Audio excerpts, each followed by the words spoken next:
சிறுநீரகங்கள் இரண்டும் பழுதடைந்து ஒரு மாற்று சிறுநீரக சத்திர சிகிச்சை படுத்தப்பட வேண்டும். இல்லாவிட்டால் உயிருக்கு ஆபத்து என்று வைத்தியர்கள் கூறியிருக்கிறார்கள். பரிசோதனைகள் அந்த சிறுநீரகத்தை கொடுப்பவருக்கும் வாங்குகின்ற எனக்கும் பொருந்த வேண்டும் என்று பல மாதங்களாக பல்வேறு விதமான சோதனைகளுக்காக சுமார் 19 லட்சம் இருக்கிறேன். இன்னமும் அந்த சத்திர சிகிச்சை ஏனைய செலவுகளுக்காக சுமார் 70 லட்சம் ரூபாய் தேவைப்படுகிறது.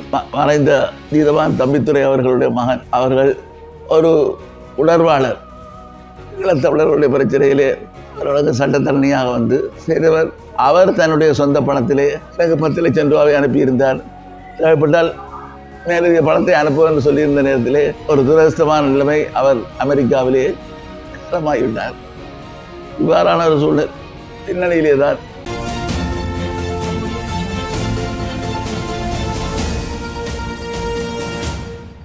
தமிழ் உறவுகளே, நான் உங்களிடமிருந்து இன்றைக்கு சந்திக்க போகின்ற சந்திப்பு இதுவரை காலம் இருந்த சந்திப்பில் இருந்து இது சற்று வேறுபட்ட விடயம். சிறுநீரகங்கள் இரண்டும் பழுதடைந்து ஒரு மாற்று சிறுநீரக சத்திர சிகிச்சை படுத்தப்பட வேண்டும். இல்லாவிட்டால் உயிருக்கு ஆபத்து என்று வைத்தியர்கள் கூறியிருக்கிறார்கள். சூழ்நிலையில் இந்த வைத்திய சத்திர சிகிச்சைக்கு ஏனைய வைத்திய செலவுகளுக்குமாக சுமார் இதுவரை 19 லட்சம் ரூபாய் பணம் செலவாக இருக்கின்றது. பல்வேறு விதமான பரிசோதனைகள் அந்த சிறுநீரகத்தை கொடுப்பவருக்கும் வாங்குகின்ற எனக்கும் பொருந்த வேண்டும் என்று பல மாதங்களாக பல்வேறு விதமான சோதனைகளுக்காக சுமார் 19 லட்சம் இருக்கிறேன். இன்னமும் அந்த சத்திர சிகிச்சை ஏனைய செலவுகளுக்காக சுமார் 70 லட்சம் ரூபாய் தேவைப்படுகிறது. உங்களுக்கு தெரியும், 50 வருடத்துக்கு மேற்பட்ட அரசியல் வாழ்க்கையிலே சொத்து சேர்க்க வேண்டும் என்ற எண்ணம் எனக்கு சிறிதளவும் இருக்கவில்லை.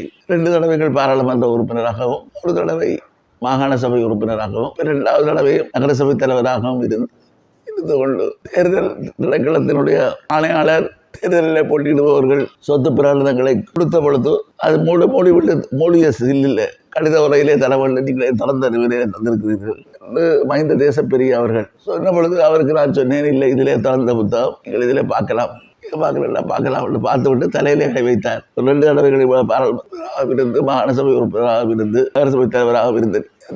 இப்பொழுது ஜனாதிபதி தேர்தல் வேட்பாளராக போட்டியிடுகின்ற நீங்கள் சொத்தை காட்டினால் தெற்கிலே இருப்பவர்கள் பிரமிக்க வேண்டும். ஒரு சொந்த வீடு இல்லை, அதே போல சொந்த வாகனம் இல்லை, எந்த விதமான சொத்துக்களும் இல்லாத ஒரு சூழ்நிலையிலே நீங்கள் மக்களுக்காக சேவையாற்றுகின்றீர்கள் என்று உள்ளதை நான் இங்கு சொல்ல வேண்டியிருந்தது.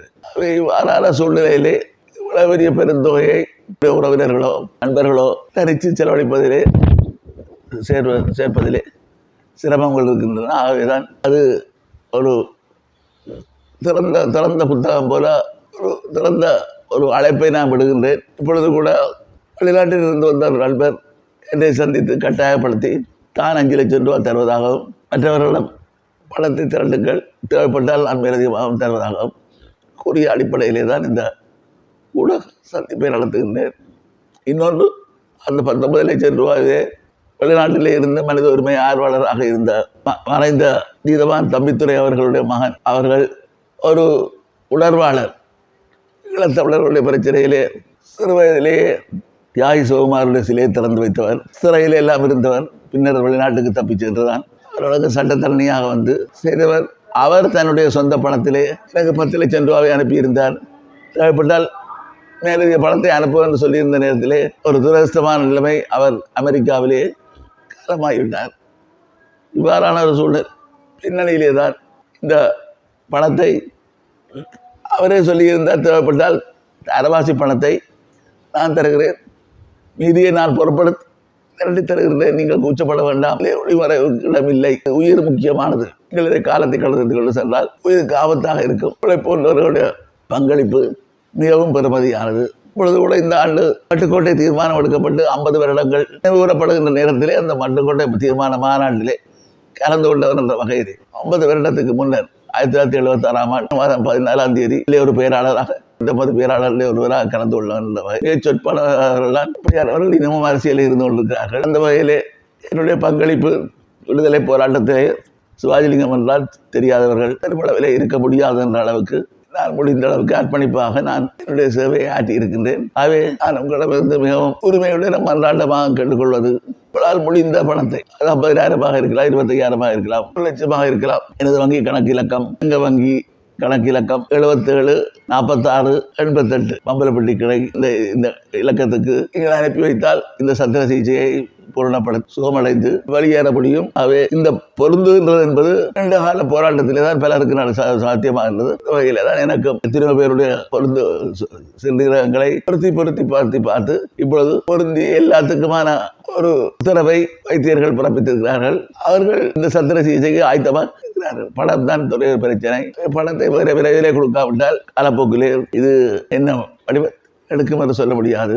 ஆகவே நீங்கள் உங்கள் எல்லாருடைய அன்பானவர்களை நான் பார்த்து கேட்பது, உங்களால் முடிந்ததை இதை அனுப்பி வைப்பீர்களாக இருந்தால் நான் மிகவும் நன்றியுடையவனாக இருப்பேன். இறுதி மூச்சு வரை தமிழீழ மண்ணுக்காக, தமிழீழ மக்களுக்காக போராடி உயிரை விடுகின்ற பொழுதும் போராடி கொண்டிருந்த தான் உயிர் பிரிந்தது சொல்கின்ற அளவுக்கு என்னுடைய போராட்டத்திலே நான் செயற்படுவேன் என்ற உறுதியோடு இந்த வேண்டுகோளை உங்களோரிடமும் வைக்க விரும்புகின்றேன்.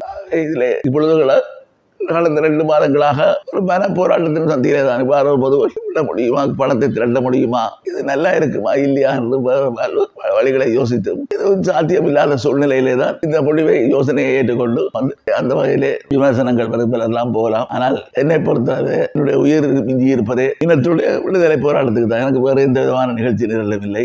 அதற்கு உங்களுடைய ஆதரவையும் பொன்னான பங்களிப்பையும் அவளோடு எதிர்பார்த்து காத்திருக்கின்றேன். நன்றி, வணக்கம்.